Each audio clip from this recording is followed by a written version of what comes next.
process. To create an RMA, you will log in to the Product Returns and Replacement website. When logging into the tool will recognize your credentials and provide your RMA history within the last 30 days. This landing page will also allow you to create RMAs, search RMAs, review your draft RMAs, which are orders you started creating and have not submitted, and review your recently submitted RMAs and their status. The RMA creation process consists of 4 steps.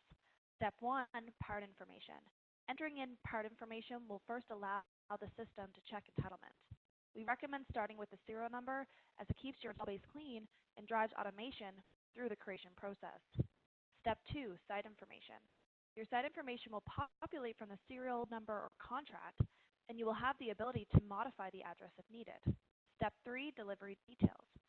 You have the option to add delivery or special instructions. And step 4, review and submit, is the last step in the RMA creation process. You'll be able to review all your RMA details and make any modifications before submitting. Let's walk through the process. In the new RMA section, you can enter in the serial number or select contract from the drop-down. After you populate the serial number, you can press Next.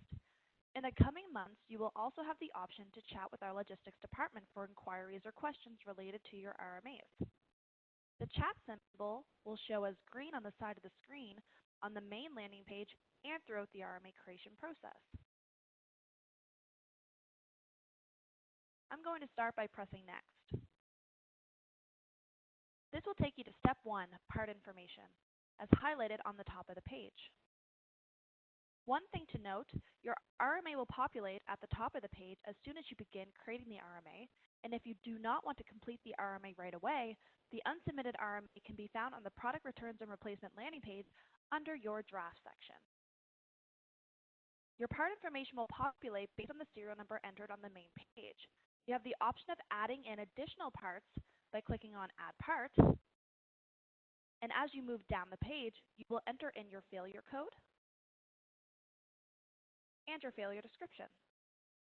The last field, Contact Emails, will populate your email address, and you have the option to change it if you have another email you use more often, as this email will receive RMA delivery notifications once the RMA has been submitted. Once the page is filled out, you can click Next. We are now on Step 2, Site Information. Your site information will pre-populate from your serial number or contract. However, if you do not want the part to go to this location, you can go in and manually change the address, or to clear everything, you can click on the radio button next to Ship to install that address, which will provide you a fresh page to enter in new information. You also need to add in Ship to contact, which is the person receiving the part on site. That can be manually entered under Ship to contact. If you are the person on site receiving the part, you can click the radio button next to Same as Acknowledgement Contact, which will populate your information. One important thing to note that if you are changing the phone number, please ensure that you are checking and selecting the right country code from the drop-down. As you continue down the page, you can add in additional email contacts. These users and people will receive RMA delivery notifications, and if you have an internal reference number, that can be added at the bottom of the page.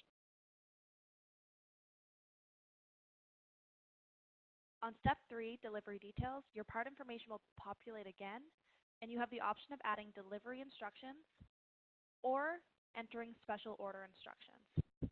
There will also be disclaimers next to each section describing what they represent.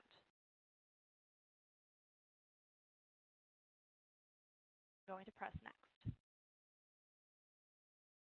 Step 4, Review and Submit, allows you to see all the RMA details which you entered, and you can click on the Edit button next to each section or the steps at the top of the page if you want to make any changes.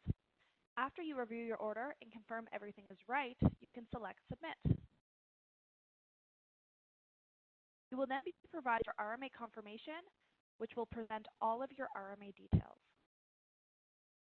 We hope you all enjoyed the overview of the RMA creation process. For support or to ask questions about this process, please contact us using the email displayed on your screen.